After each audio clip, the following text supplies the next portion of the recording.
Pilit nilang ipakain ng isang paa. Gamit pa rin tayo na tagulilong kaya hindi tayo makita.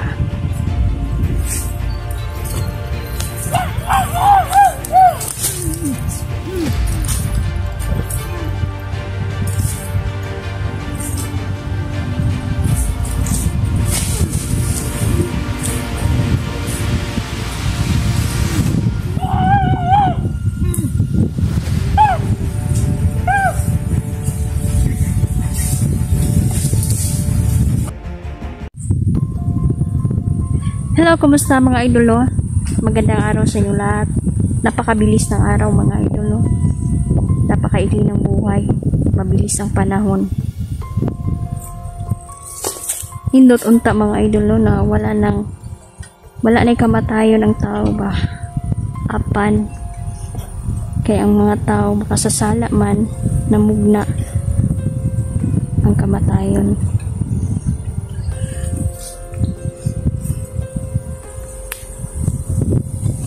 Tuloy tayo sa ating explore mga idol at hindi tayo susuko, no? Kahit mainit pa dyan, umulan pa dyan mga idol, no? Tayo ay tuloy-tuloy pa rin, no, sa paghunting natin sa mga away.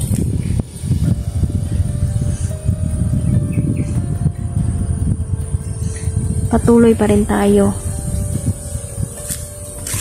sa pagtutugis sa kanila.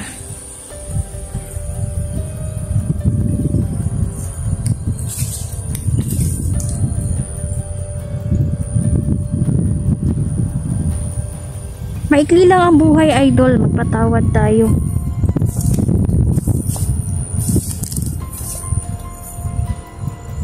Napakaikli lang ng panahon na nandito tayo sa mundo dahil tayo ay estranghero lang. Enjoy natin ang ating buhay. Kung may magkasala sa atin, patawarin natin idol. Huwag tayong mag-alinlangan na magpatawad. Dahil hindi natin alam bukas. Makalawa, palayo lang, no? Walang makakaligtas sa kamatayan idol. At lahat po tayo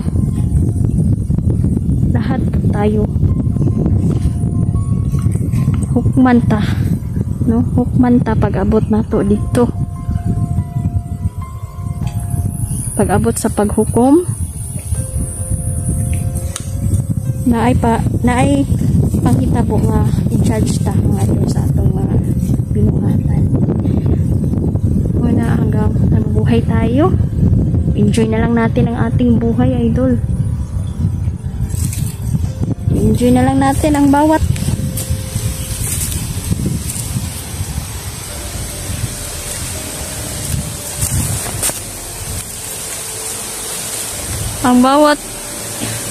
araw natin. Malakas ang hangin ngayon. Yan. Abangan nyo po, no, ang pagpunta ko sa makaharian ng ating mga kaibigan idol. Bukas na po. Shoutout sa inyong lahat. Kumusta? Ma'am Dailin, Ma'am Nori Angeles, shoutout sa iyo. Yan. Mama Susan, Ma'am Gino, shoutout. Tineng, shoutout sa inyong lahat. Mga idol, no, hindi talaga namin may isa-isa kayong mga idol. Ma'am Rosie, Ma'am Lorna Caminia, Rodel, Sir Jeans,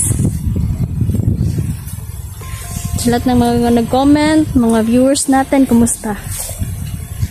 Hinahanap ko ngayon ang bata. Nag-aanyong demonyo mga idol, no? Patuloy siya nagmagala dito.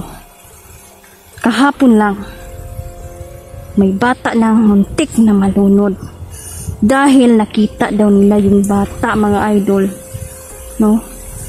Isang bata na gusto niyang makipaglaro sa kanyang kapwa bata, mga idol. Ngayon ang nangyari, dinala ang bata sa may ilog, mga idol. No, malalim yung ilog na yon, muntik nang malunod. Buti na lang nakita ng mga magulang at biglang nawala yung batang demonyo.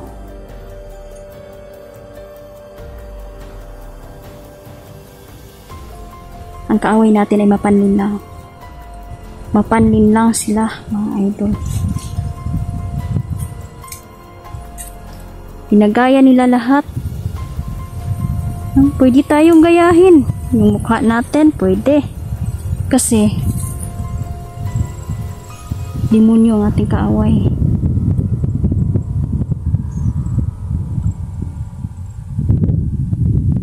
Ang demonyo ay mapanlinlang at alam nila, memorize na nila ang Bible, mga idol. Memorize na sa atong kaaway. Sungugan na ang mga demonyo. Kaya kailangan natin tatagan ang ating loob sa pakikipaglaban sa pagharap ng ating mga kaaway.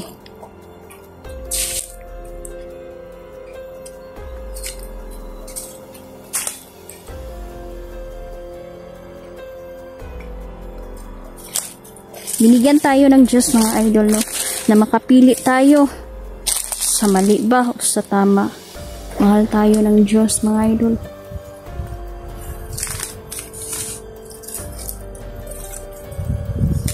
Kaya habang nabubuhay tayo, piliin na natin na gumawa ng mabuti. Dahil estranghero lang tayo at tayo huhuk-hukman pata, darating ang araw, darating ang panahon na tayo'y darating ang paghuhukom ng Diyos sa atin.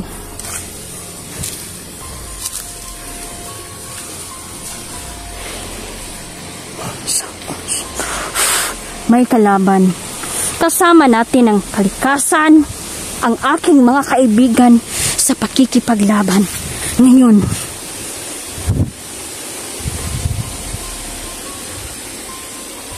ang kalaban ko dito ay kibasta-basta. Isang grupo pa rin. Sila, mga idol.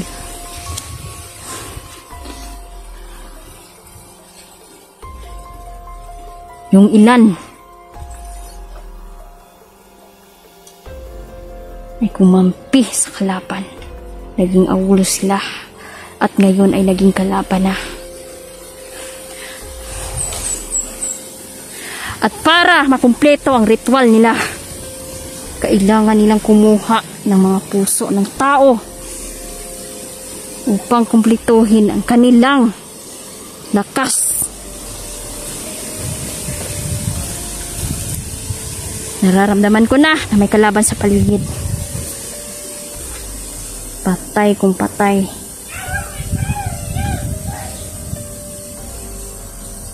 Diyan sila.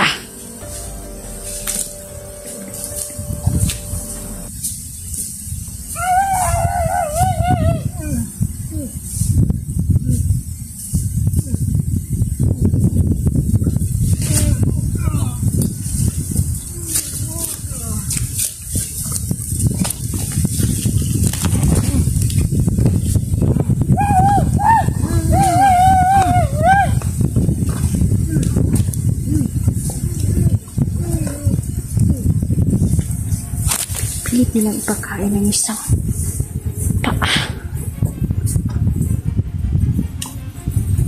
Gamit pa rin tayo na tagulilong kaya hindi tayo makita.